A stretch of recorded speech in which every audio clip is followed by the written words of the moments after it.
Hi. So it's great to see you again, Ben, and thank you again for joining us and for sharing your time today. And so for those who don't know Crocus, it's a fairly big e-commerce plant brand in the UK. Could you share just a little bit about the brand and what makes the customer service experience unique and maybe challenging, in your space? Sure. So my name's Ben O'Donnell. I'm head of customer service for Crocus and Primrose. And I would like to talk to you relatively about why we have such a great and passionate customer service. Crocus has been in the gardening world for 25 years now. It's our 25th anniversary this year. Our peak seasons are between the months of March till July from a gardening perspective. We do everything from plants to bulbs to trees. And we recently branched out into awnings and water features. So naturally, some of our challenges with any seasonality is you have to bring in more resources, and the knowledge base of customer service in any business or retail business is always a challenge. New products, how things go together, FAQ pages that you have to read through. One of the ones that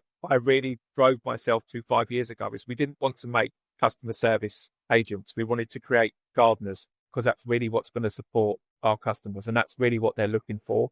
So we spent the last 4 years really being passionate with our plant doctors, encouraging, training, understanding plants. And I think everyone has that same option that after they've had a hard day at work, and if you're able to, and you've got a house plant that you want to water, or you've got a garden that you want to go and sit in because the weather's there, we are inspiring others to have a more important future. And we can be a part of that by either recommending the right plant or providing the right environment off the back of our products. And that's something that we really want our customer service agents to feel, that they're not just customer service reps, they're gardeners, and they're also supporting people day in, day out with the challenges that they may have at their home.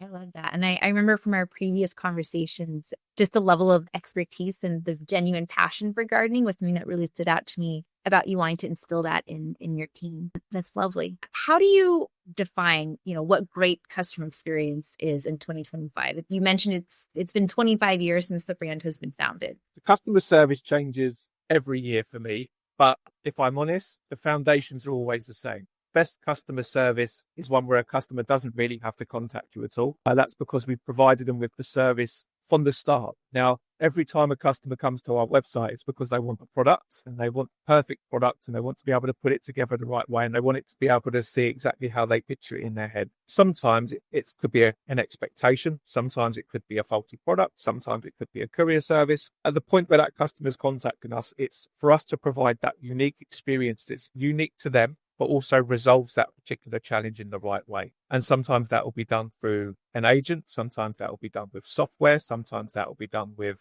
a communication step or an entry point or an exit point. But for me, it's about making sure from a head of CS point of view is that we're learning about those reasons every day to resolve them. And that's not just resolving it from an agent perspective, but that's also resolving it from a business perspective. What can we do to stop that contact in the future? And we'll probably talk about how AI has helped us, but we've had some really fantastic results over the last 6 to 9 months where we've reduced our telephone calls inbound by 40%. We've reduced our inbound emails and ticket support by about 15 to 20%. And that's driven by the whole process in itself. Do we have the right channels for operations? Do we have the right communications to customers? Do we have the right FAQs on the website? Is the journey itself the correct one? So do we have the wording the right way? Have we put a telephone number in the wrong position? If I was a customer, what's my start to end journey like? And where do we flag stuff that probably may need to be supported by an FAQ or potentially by a change of language or documentation? All of that stuff is really what we focused on.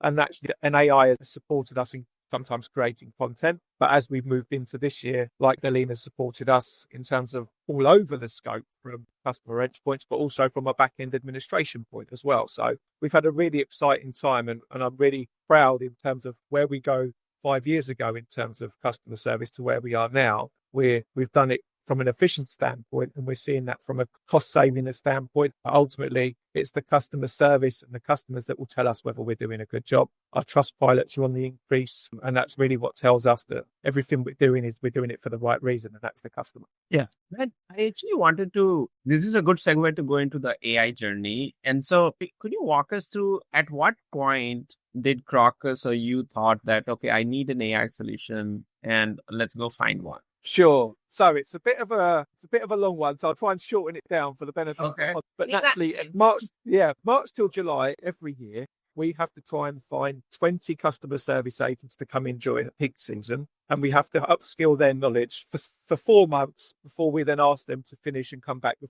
prior year. Now, from a business, that's very cost effective. Very difficult to find agents, especially in the location that we're in. So one of the ways that we knew we was going to be able to benefit that is AI. However, we always will have either the same knowledge as an agent or more knowledge of an agent, because that's what we do as customer service to make sure that we find. In terms of an AI, it's going to have the GPTs of the world. It already has more gardening experience and more knowledge across the spectrum. So it already ticks that box as being closer to the gardener than what we was looking for. I think for us, we just needed to find the right AI that had the right tone of voice for us, but also that we wanted to make sure that we used it in the right way. Because what we generally find is in months of February to March, we have a massive pre-purchase where customers are looking for things to order from their garden. And at the back end, it's about refunds or replacements because things haven't quite gone so well. Yeah. But the reality is what we actually need is someone in February and March to come in and understand gardening, but also be able to provide recommendations. And we know that temporary staff are not going to be able to provide that in the short time that they've been training. So from an AI perspective, that was a tick box for us. And then I think the flip side to that is every agent that comes on board, because they're working with AI, they're being able to be taught the knowledge from an AI from an educational standpoint without the reliance on being classroom trained or having to ask the person next to them, because the AI is educating them from every email or every touch point that it interacts with. Mm-hmm.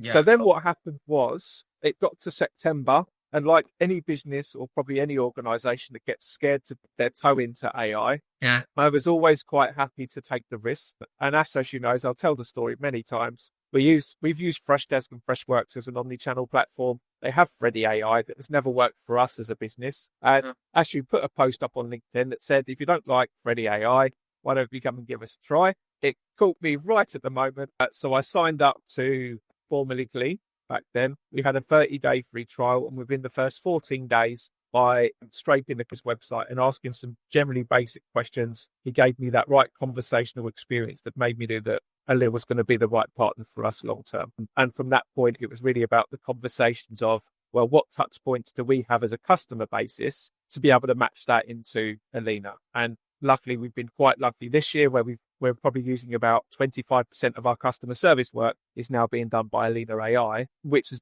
brought back some really great positive results from a customer service KPI perspective, but also from a customer service experience perspective too. Yeah. And we'll come to the impact that Alhena had on the team. I'm curious to learn about how did you introduce the AI to your team internally? Like what kind of reactions you got from them? I would love to get some color on that. Yeah, sure. I think AI is scary in all organizations, right? I think I'm quite pro AI and recognize the support that it's going to bring to the industry. So as I've got quite a positive message around AI within the customer service environment that we work in. So from the girls, I call them the CS girls perspective, it was about showing them how AI is going to be able to support them long term. So those types of questions of what goes well in my garden that they're always going to be unsure about, whether it be on an email or even more importantly, sometimes when you're on a phone call, being able to talk to a live AI agent to give you that feedback straight away. They were already in a really, really nice place. They were asking questions they would never necessarily ask before. So from that was the first touch point. The second touch point was I got them engaged in training. We all know that AI is only as good as the knowledge base. And whilst we've got some fantastic documentation on the website, we also have some fantastic people within the business that also have some great knowledge. If we go back 10 to 15 years ago, every contact center used to have their favorite agent they used to love training, and they used to send the new starters off over to that one agent to learn for a couple of weeks before they went back to the contact center floor. What I wanted to do is I took a whole team of fantastic agents and gave that knowledge to Alhena. So at least that way we're getting a benchmark of a fantastic agent that all have different skill sets to be able to train one fantastic agent in the form of Alhena. And then the third fun part, which is more the fun part for me, which is once you've got a new starter, he has to have a name. So we had Glenn, Glenn is our AI Freshdesk agent. Once you give him a name, it becomes more personal to an agent as well at the same time. So it's less about AI helping me. Glenn's helping me every day, or I'm helping Glenn. And once you build that personal collection, they were naturally just willing and eager to help him like it would be any new startup. Because I think once you realize that he was doing like, he was sometimes taking those complex challenges. It's not always about the easy ones. It's about those complex ones. AI has emotion, but if you gave him a complex query, he actually doesn't treat it any other way. Whereas sometimes an agent will pause for 10, 15 minutes because they're not quite sure how to reply, or they're not quite sure if they're replying the right way. Whereas AI doesn't think like that. So from a CS perspective, they can pass the complex query to AI to get an understanding. And then when it's handed back to them, they already have all of the information that enables them to make that quicker decision. And again, those are really small steps along the AI journey where you have to show the agent that it's possible rather than just tell them that it's possible. That's quite fascinating, the way you describe your agents are using the complex queries, like using it as almost to get a cold start on complex queries, and then using that info to maybe edit and add their own knowledge and expertise, the nuances before getting back to the customer. Yeah, I mean, we're in a unique landscape now with AI, but whatever comes to our desk now, we can ask someone. We always go back to the 5-10 years ago of you can't ask silly questions and things like that. AI is there to enable us to ask questions that we may not want to ask someone, or we feel silly if we do ask someone. So if you're using an AI perspective, you can ask it any question you like, and it will make you more confident. Because if your answer is very much the same as an AI answer, it gives you more confidence to be able to go out and do the stuff that you really want to do. Because every agent in customer service wants to help and support the customer. They sometimes just either don't have the knowledge to be able to do it, or they don't have the confidence to be able to. And with the support of AI, we're giving them both. And I think that's a really important function for customer service and I to work together in the future. It's not about taking over, it's about working. So the question I had was, maybe qualitatively and quantitatively, what has been the impact of using it as an AI for CS inside your team? Yeah, sure. So I think the first metric will always be patience. Yeah. We went live with a leader in October, November, and we never put it like for like with an agent until February, March.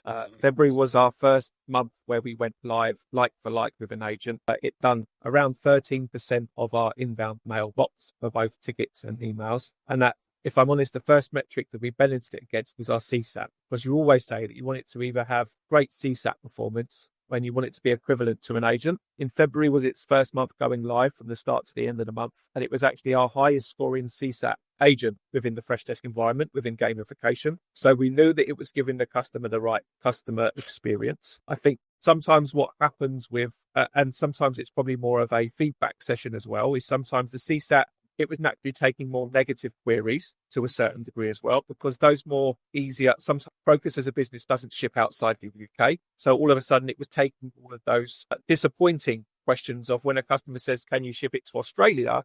AI, Alhena, or Glenn, as I always going to call him, Glenn was always disappointing. So he naturally had a slightly negative CSAT on the more disappointing stuff that would normally fall into the agent's buckets. Mm-hmm. So whilst Alhena was giving a more positive CSAT, it enabled our agents to also have a more positive CSAT, because they're no longer having to answer those relatively simple queries where they were disappointing customers. So again, going back to the question earlier about how that supported the agents, that was another good result for agents as well. When we move into the months of March and April, that was driving into our peak season. As I talked a little bit about earlier, that was when our pre-purchase queries and questions came in. Naturally, every customer wants to know what goes well with their dahlia, what goes well in their garden, if they've got a particular picture in their mind. Having an AI agent being able to have those conversations, where at a time this year, we hadn't recruited just yet. We were still going through our recruitment process. AI then took over probably around 18 to 19% of our queries in the month of March. But that also allowed us to be able to upskill our agents that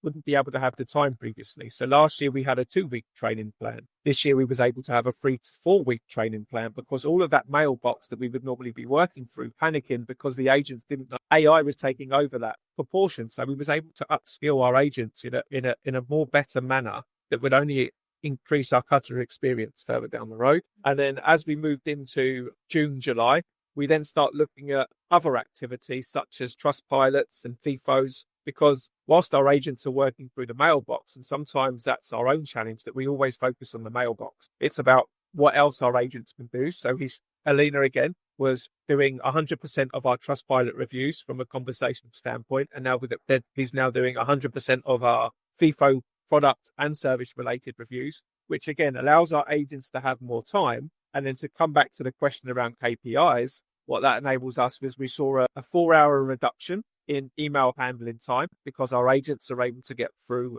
the mailbox quicker. We saw a 4-hour reduction in overall resolution time because with the support of Alhena being able to reply so quickly. And then the last part is you also then see an increase in our Trustpilot scores and our customer satisfaction scores because we've been able to do things the right way, balancing AI and agents, but also being able to support agents at a time where in a peak season, it really, really struggles. So I think the message for me was we had a really, really fantastic season because Alhena was able to support us, not just in the mailbox, it's the outside the activities like training agents gave us more time. It enabled us to support us with our backline admin that we was able, again, to be able to provide the right education to our customers at the same time. Got it. And one more thing on this topic is you're going into the peak season, you're going to hire, typically you hire temps, as you mentioned. Will that plan change at all because now you're using Glenn now? So the honest answer is yes. We started with Glenn, and more recently we've introduced Ivy, who is our virtual gardener as well.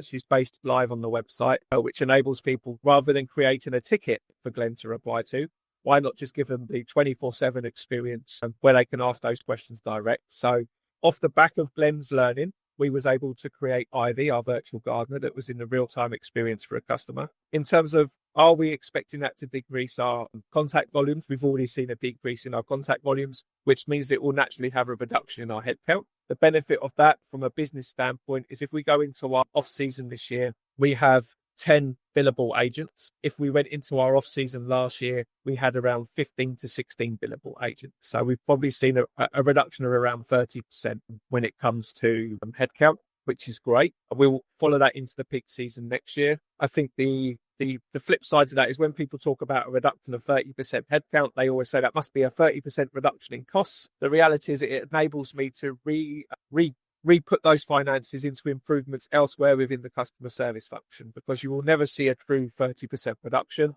I have to reinvest, but it allows me to reinvest in customer experience. It allows me to reinvest in agent experience or agent engagement, training and motivational tools, more Alhena developments. So I think the message there is that you will always be reinvesting, but we won't be reinvesting as much because of the savings off the back of AI. One thing that stands out to me, Ben, about everything you've said is you're always putting the customer experience at the forefront, and you're constantly looking for ways to improve every aspect that you can. And I think, it speaks to just your openness to try new technology and just improving, your current process and program. So it's wonderful. I am curious. So you spoke a lot about the changes to the way the team is working and the time they're getting back. As far as, how Alhena is interacting with customers, are there any learnings that you've gotten just from customer trends, like insights, just things that you learned from the queries they've been asking? It's a good question. I think that's where patience,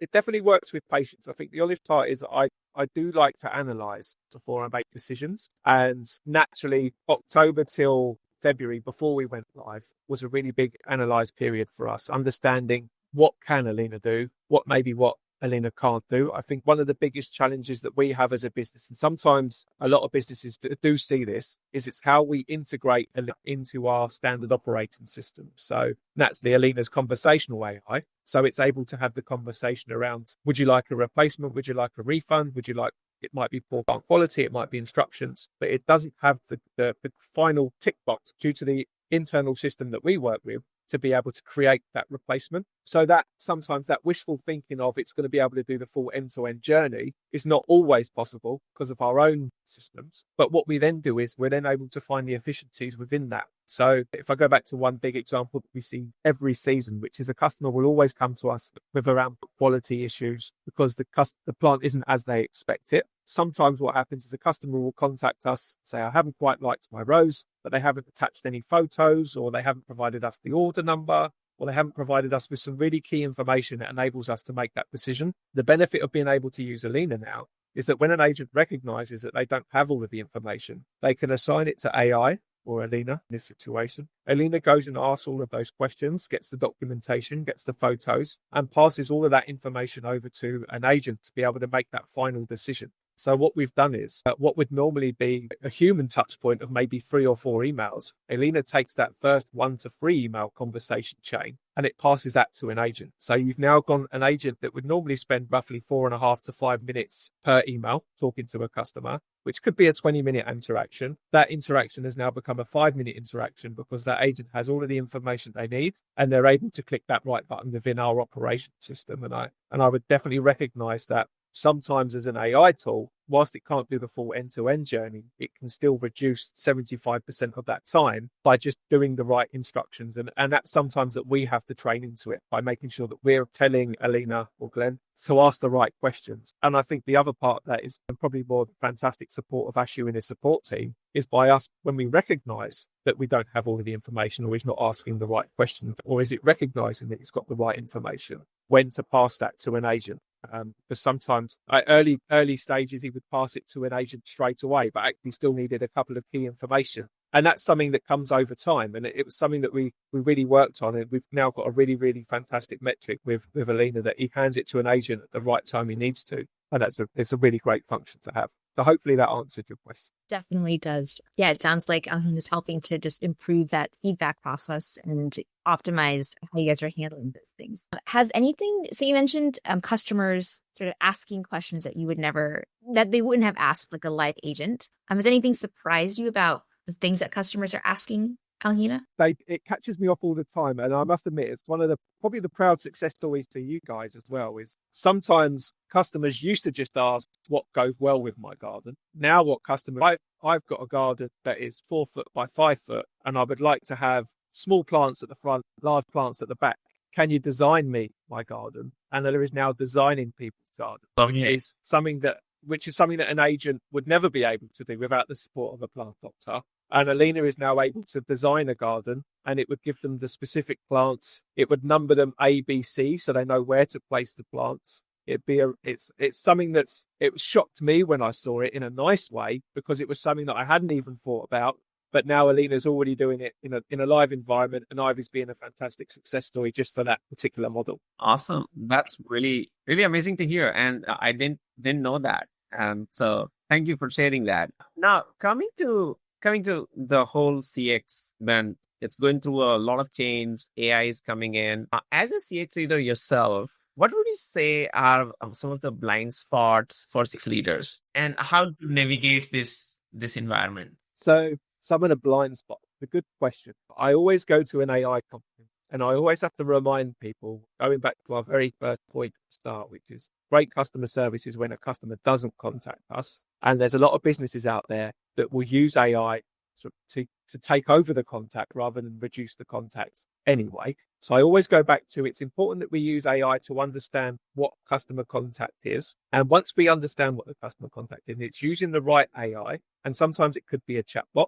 Sometimes it could be conversational AI. Sometimes it could be automation. I think sometimes people go into AI understanding that it's going to take over stuff rather than actually we still want AI to be able to help support us reduce it. Because in 10 years' time, it's the customer service conveyor belt. If we went back 10 years ago, it was all about cost reduction in headcount. Everyone's now coming into the AI world, which is great. It's been efficient and it's definitely helping out all the businesses. But in another 10 years' time, it will all about reduction of AI costs or tokens or whatever we're using in 10 years' time. And sometimes it's because it's a nice to have in some industries, and sometimes it's a must have in some industries. And sometimes there's a bit of a blur between what each individual needs. But for me, it's about, we're creating a space for AI, but it's important that we also create a space for AI within our business. And sometimes we haven't got that connection quite right. Just because you can do it doesn't mean you should do it. And sometimes just because you should do it doesn't mean you can do it. Sometimes we blur that slightly.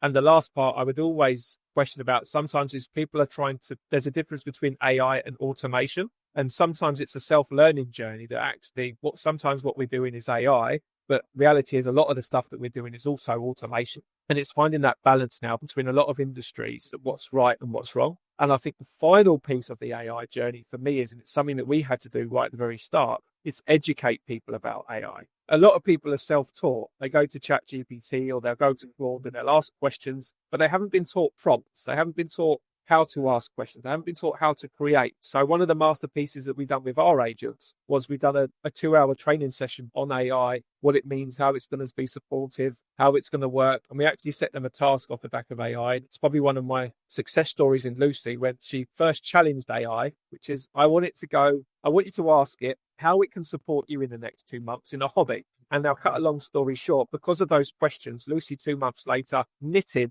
a Christmas blanket in her spare time that she brought in December. And every time she says to me, Ben, I don't know how AI is going to help in this, I always point to her Christmas blanket that's on the wall. And I say, remember, AI supported us with Christmas blankets. And if it can do that, it can do anything. Because I'll be honest with you, Lucy is a Netflix environment lady. And there is no way that she would have knitted a blanket if we asked her that about 6 months ago. So it's one of our success stories. And it reminds us AI is an important function with anyone. And it's those little things that we have to remember. Education is a big part of it as well. Lovely. And so in terms of, let's say, if you had to give advice to other customer leaders who are probably considering or adopting an AI solution, besides education, what would, and you already talked about education, so I'm saying besides education, what would your advice be on how to go about navigating this adoption journey? Don't be disappointed. And I think the message there is that everyone has a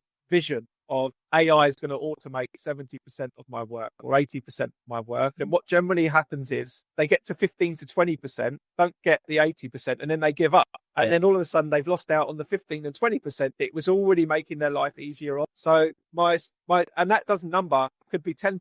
It could be 5%. But the reality is, if your life has become 2% easier tomorrow, would you do it? Everyone would say yes. And it's the exact same answer with AI. It's a foundation that you need to build upon with patience, trust, and don't be disappointed when it doesn't quite work, because next month the success stories come in. And I think that's the important. You have AI is a dream that we all have. We have to work hard to get there, but the dream will come eventually. You just have to keep taking those steps, and the success story will drive. A bit like how our partnership has get. That's super well said, and that's a pattern we see with other customers as well. That they are at it, they are training it, going into the dashboard every week, trying to see how to feed it more knowledge or where to coach it a little bit more, and then in a few months they see that ROI on the support side. So yeah, and I think the other one is it's okay for stuff to go wrong. I think people panic when it doesn't quite go the way that they did it. But that's the same like any agent in any contact center. Is sometimes things go wrong because it doesn't have the right knowledge or it doesn't have the right process, or sometimes AI doesn't always have a bad day, but sometimes it just may get a little bit confused with content or language. And I think the message there is it's if you give it that personal advice, that if you treat it like an agent that you've got sitting next to you, you just have to give them the right knowledge, the right patience, right time, and they will grow and blossom. And I know that's a gardening pun, but it will grow and blossom into a really unique agent that will give a really great performance. And I think you just have to keep persevering, because you will see some absolutely gold AI companies like yourself, that companies like us will persevere and grow to the top. Yes. I don't know if there are any other questions you want to ask, Ashu? No, I don't have any more questions. Did you have some? No, I think, it was just really lovely hearing. And I think like what, again, stands out to me about you, Ben, is just your constant growth mindset and your positive mindset, and just always aiming for that incremental improvement. So just random question, but the design a garden aspect, did you just ask Alhena to do it one day and it just started to do it, or did our team build that for you specifically? I'm not going to lie. It started to do it when I didn't know. I think the honest part is we created Glenn first because we wanted to absorb all of the knowledge over the peak season before we shared it with the customers. So then what we did is we just replicated Glenn into Ivy and just set kind of different prompts. And I must admit, I was going through some of the analytics and going through conversations and making sure that he says all the right stuff, and it just stood out. And I just didn't know it was going to do that, but it was a really, really nice visual. And what I now need to work out is the challenge for me is customers now want to do photos in some shape or form. So how do we create a Crocus version where customers can say, a bit like what ChatGPT does now, can you create me a garden, but using our products? And I don't know if we'll ever get to that just yet, but it'd be great to just have a customer say, now that you've designed the garden, can you share the photo with me? And then that would Yeah. be the icing on the cake. So, Ben, actually, I think there might be an opportunity here. We do that with some of the other verticals. So, for example, in skincare, people can upload a selfie image and it will give them recommendations. In apparels, it can do a virtual try on with the clothings and it will come back with a picture. So, I think let me chat with the team. If there is an interest, we can look into having a sub agent. So, like you have like a master agent and there are different sub agents. So a sub agent that can understand an image uploaded by, which it does already, but can it come back with an output image that is a design of the garden as per the customer's instruction. Sure. Yeah. Because once I've got that, it then leads us with a new challenge because customers will then expect that. Oh. That's sometimes where the plugs also don't always fit that description. But Yeah. But it would be nice to have as a visual because I think we can word it very well, which is this is a perception of what your garden will look like Right. 2 or 3 years. But yeah, I think that's kind of the stepping stone for Ivy. Perfect. Okay. I will have a chat with the team on this. Cool. Well, thanks for having me, guys. It's always great speaking with you. And yeah, we're very, very appreciative of just your willingness to share your experience with us. Yes. No, it'd be nice. I don't know when you guys are going to start promoting yourself over in the UK because I always see you US based or in Europe. So if you're ever doing London events, Actually, this is happening sometime this year, and I will once I finalize the dates, I plan to reach out to you. Right. Yeah. But yeah, no, it's listen, if you ever need me for anything, I'll always recommend you guys. So just I appreciate it on how far we've come in the last year. So not quite sure if it's the anniversary yet, Ashu. I'm gonna have to check it in the diary, see if it's the anniversary just yet, because in this time. Yeah. Yeah. Well, we'll make it happen. But yeah, great speaking with you as always, Ben. And thank you again. Take care, guys, and enjoy your weekend. Have a great weekend too. Bye. Cheers. Bye.